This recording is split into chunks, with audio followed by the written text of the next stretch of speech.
Alright, so today we're going to be using the discriminant to find roots, and we know roots means x-intercepts. So a vocab word, discriminant, is the name given to an expression that appears under the square root or radical of the quadratic formula. And so we still don't quite know what this formula is yet. We're going to get into that tomorrow. But the discriminant is here in red. It's b squared minus 4ac.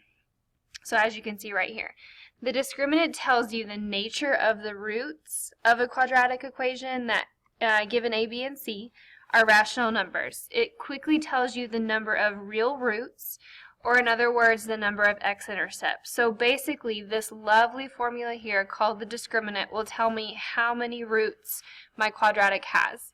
So there's three situations. So let's talk about the first one. So make sure you are taking some notes with me. So for positive, if I do this b squared minus 4ac and I get a positive number, that is going to mean that I'm going to have two roots. So here's an example. The very first thing you have to do is find your a, b, and c. So you'll notice that there is an imaginary 1 right here for your a, your b, and your c. So a equals 1, b equals 6, and c is a 5.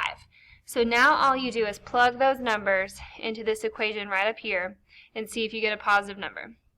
So I'm going to have, that's a. So you're going to start off with b squared, and since b was 6, I'll have 6 squared, and let's get in the habit of just putting that in parentheses. So b squared minus 4 times, my a was a 1, times c, which is a 5. So all I've done is I put the a right here, the c over here, and the b squared right there. And all you're going to do is type in the calculator, just how it looks. So you'll type in 6 squared minus 4 times 1 times 5, and you should get 16. So since 16 is positive, you are going to have two roots. Okay, you can see that on that picture. If I were to graph it in the calculator, I would have a root right here, and I would have a root over there. Okay, so let's try to take the discriminant over here. And if you end up getting 0, then you're only going to have one solution. So let's find my a, b, and c again. So a was a 1, b in this case is a negative 2, and c is a 1. So I'm going to plug back into this formula up here again, b squared minus 4ac. Make sure to put your b in parentheses. So b squared minus 4, my a was a 1, my c was a 1. And this 4 is always going to be in your problem. So now you've plugged everything in, so it's now time to type it in the calculator, and you will end up getting 0.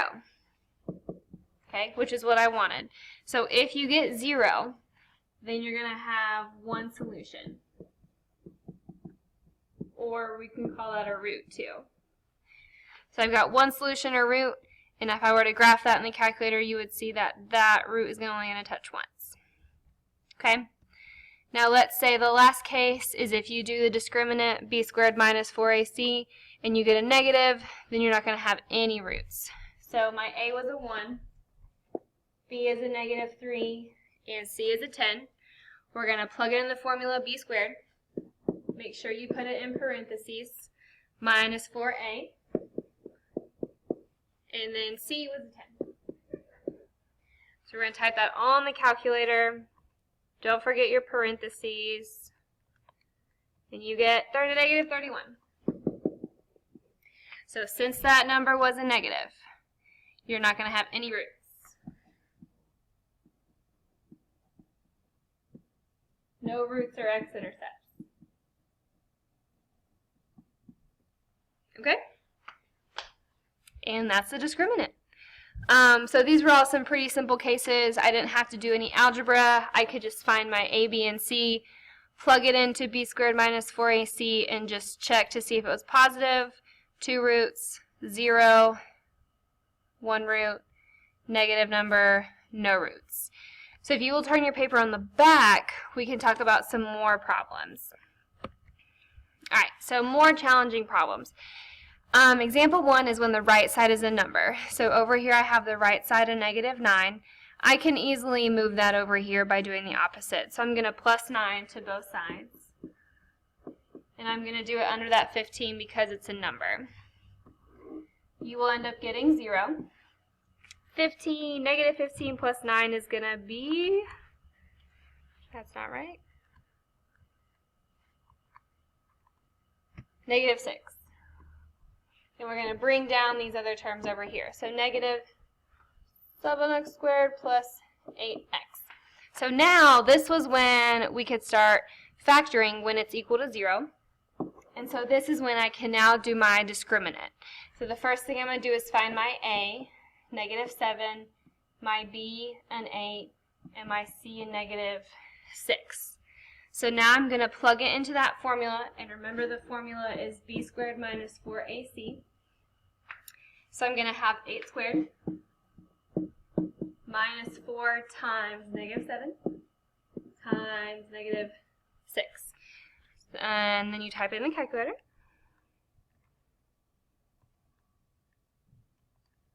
Thank you for doing it with me, because you should be.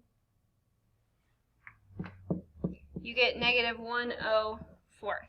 And if it's negative, that means I'm going to have no solution. So I'm not going to have any x-intercepts or roots. Okay? So that's example when a number is on the right. Here's an example when you don't have any like terms and you've got numbers on the right because it's not in standard form. So I need to move everything to the left-hand side.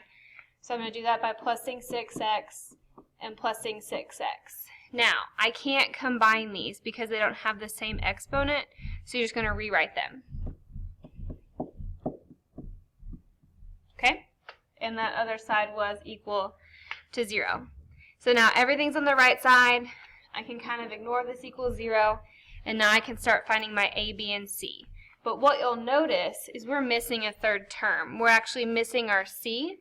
So it's kind of like saying, hey, let's put 0 there as a placeholder. So my A is a 2, my B is a 6, and your C is actually a 0. So anytime you don't have one of these terms, you can kind of represent it by A0. So let's plug it into our formula for the discriminant.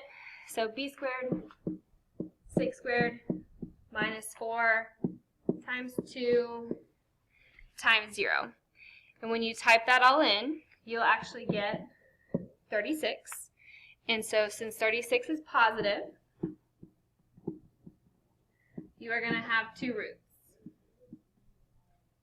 Okay, so this is the discriminant.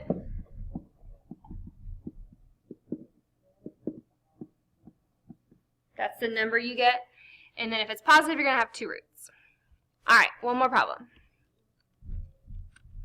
This is when you've got like terms and they're on opposite sides. So I still need to move everything to the left-hand side. And to do that, I'm going to do the opposite.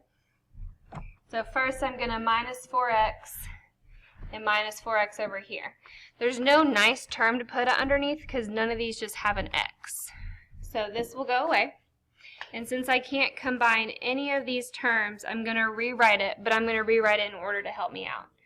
So negative x squared minus 4x plus 5. A shortcut is you can just move this sign over here and change the sign. So since it was a positive 4x on the right side, if I move it over here, it will be a negative 4x. But I still need to bring down that equals a 9. So I have one more step. I have to subtract 9. And this is actually like example one we did at the top of the page. So I will have 5 minus 9, negative 4. And bring down minus 4x. Bring down negative x squared. And now we are equal to 0. So now everything's on the right side. I can kind of ignore that and find my A, B, and C. So A is a negative 1. It's kind of hiding right there. Your B is going to be a negative 4. And your C is also a negative 4. So now I'm going to plug it into my formula. B squared minus 4AC. Make sure you put parentheses. So negative 4 squared minus 4 times a, which was negative 1, and c, which was negative 4. So type all those negative 4s into your calculator.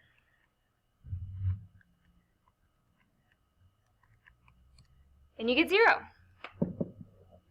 And so if you get 0, that's going to be your discriminant again. And when it's 0, you have one solution. Okay? So all you're doing is you're finding the discriminant, which is a number, and then that's going to tell you if there are 1, 2, or no solutions. And that's the discriminant. So now, if you have any questions, make sure you let me know. But you can go ahead and log on to IXL. Your username information is right up here. Password Fulton1, and you can start on BB10 using the discriminant. If you get to an 85, you will get 1 piece of candy, and 95 or 100 even will be 2 pieces of candy. And then when you're done with that, you can have your homework. Have a good day.